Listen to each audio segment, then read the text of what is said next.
هالومين أو فرصة قالية طبعا كدامبي. بسم الله السلام عليكم إسقال عشان أسعبتي غالية وحرجينا في عنتين سود هذا فضلك iyo faa'iidada tobanka dambe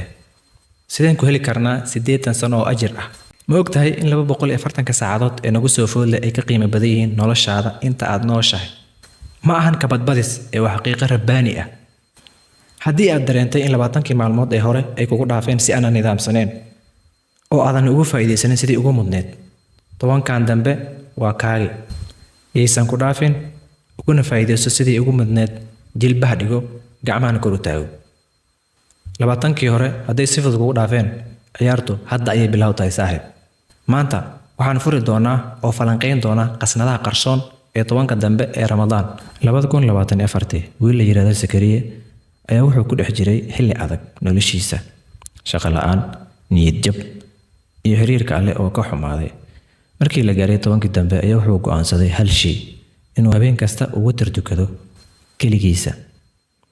habeenkii 27aad ee isagoo sujuudda ku jira wuxuu dareemay xasilooni uusan weligiis dareemin labadii sano ee ku xigtay noloshiisu si muujiso ah ay isku bedeshay dhinaca maskaxda dhinaca akhlaaqiga diini iyo maadi intuba Zakariya wuxuu yiri anigu habeenkaas ayaan mar labaad dhashay adiguna hadda ayaad dhalan kartaa aysan ku dhaafin tobankan dambe tan iyo markii la farad yeelay soonka sanadkii labaad ee hijriyada nabigeena Muhammad nabadgelyo iyo naxariis korkiisa ahaatee wuxuu ahaa mid dhexda u xirta cibaadada laba jibaara tobanka dambe ee Ramadaan waa xilli loo qoondeeyay inay noqoto dhammaad wanaagsan si loo helo cafis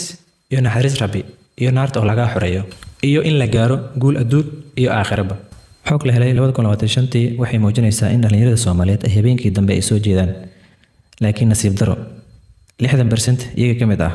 waqtigooda badan waxay ku lumiyaan scrolling ama sheekooyin maalayacni ah mahmaa Soomaaliyeed ayaa waxay leedahay laba daran mid dooro ma waxaad dooranaysaa inaad soo jeedo laakiin aad ajir beelayso oo ajir shaqaysanaynin aad ku jirtid scrolling iyo sheekooyin maalayacni ah iyo shukaansi maalayacni ah mise inaad soo jeedo oo aad leelatul qadr raadinayso ha noqonin qof hungurigiisa uu hagaayo ee noqo qof higsigiisa uu sareeyo rabbi subhanahu wa ta'ala wuxuu leeyahay laylatul qadri khayrun min alf shahr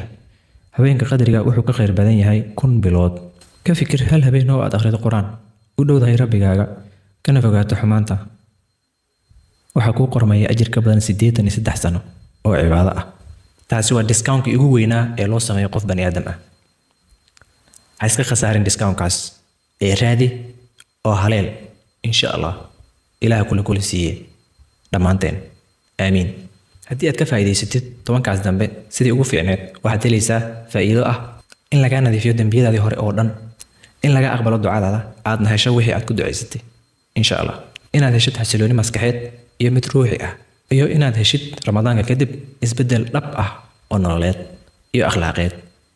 xitaa dabeecadeed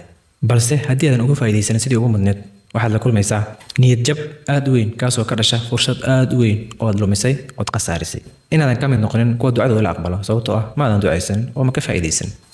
daal badan iyo soo jeed aan wax natiijo ah lahayn sidaas awgeed ha khasaarin tobankan dambe oo ka faa'iideyso iyaguba waa 10 maalmood oo kaliya way baxayaan mana soo laabanayaan sidaas awgeed 10 maalmood ha khasaarin malayani aysan kaaga khasaarin haluminin waxaan kula wadaagayaa 5 talaabo oo aad samayn kartid si aad ugu faa'iideysid tobankan dambe sidii ugu fiicneed insha Allah i'tikaaf mini ah samee i'tikaaf keligaaga ah haddii aadan masaajidka degi karin tobankaas dambe oo ku i'tikaafi karin qolkaaga ka dhigo masaajid taleefankaaga iska fogey saacadaha dambe soo kac adiga iyo rabbigaaga wada sheekaysta waqti la qaado boqorkii ku abuuray waxaad rabtid weydiiso insha Allah wuu ka aqbali doonaa sameyso ducooyin go'an diyaarso ama qoro 3 shay oo rabtid rabbi subhanahu wa ta'ala inuu ku siiyo sanadkan ku celceli habeen kasta kuna duceyso inuu rabbi ku siiyo insha Allah wuu ku siin doonaa sadaqada ku dadaal xitaa ha yaraatee intii aad awoodo sababtoo ah markaas habeen aad intooda aad sadaqa baxsatid waxay la mid tahay 83 sano inaad sadaqadaas baxsanaysay oo dhiibanaysay afkaaga ka adkow xanta iska dhaaf maalayacniga iska jooji scrollinga badan ee social media iska jooji waqtiga ugu badan ee afkaaga ha ku baxo xuska eebe iyo quraankiisa oo kaliya wax kale maya. Isku day inaad dhuuxdo qur-aanka kariimka intii aad awoodo iyo intii aad ka fahansan tahay. Walaalkayga dhalinyarada ahow ama walaashayda qaaliga ahay, waxaa laga yaabaa inaad dareemayso inaad aad u fogaatay in dambiyadu ay buur kasta ka weyn yihiin, laakiin ogow tobanka dambe waa waqtigaaga, waa waqtiga cafiska. Eebe ma rabo inuuna ciqaabo, wuxuu rabaa inaan dhahno keliya yaa Allah. Hadhihin beri ayaan bilaabayaa.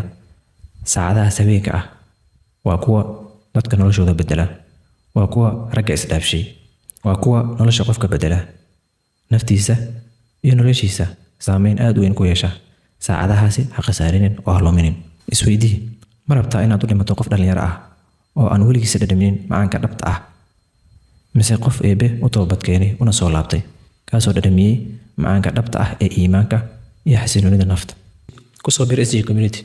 waa barta lagu dhiso hogaamiyaasha beri. Haddii aad doonaysid naftaada iyo noloshaada inaad hogaamisid, dadkaaga iyo dalkaagana wax u qabatid, aad ka mid noqdid hogaamiyaasha beri, ha seegin. Bartaan waa barta lagu diyaariyo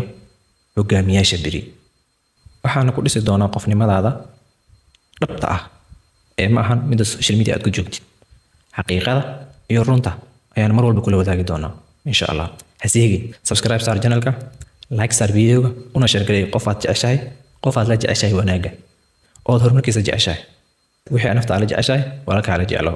Share. Waxaan ku weydiinayaa hal su'aal ugu dambeysa.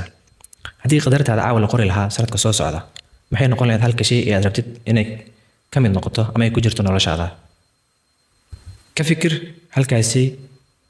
oo cibaadada ku dar, ducada ku dar, Ilaahay weydiiso, insha Allah wuu kugu dari doonaa. aad iyo aad baad u mahadsantahay asxaabtii qaaliga. insha Allah waxaan rajeynaa ka faa'iidaysteen. waxaan rajeynaa inaan si fiican uga faa'iidaysano tobanka dambe insha Allah, oo aanan iska khasaarinin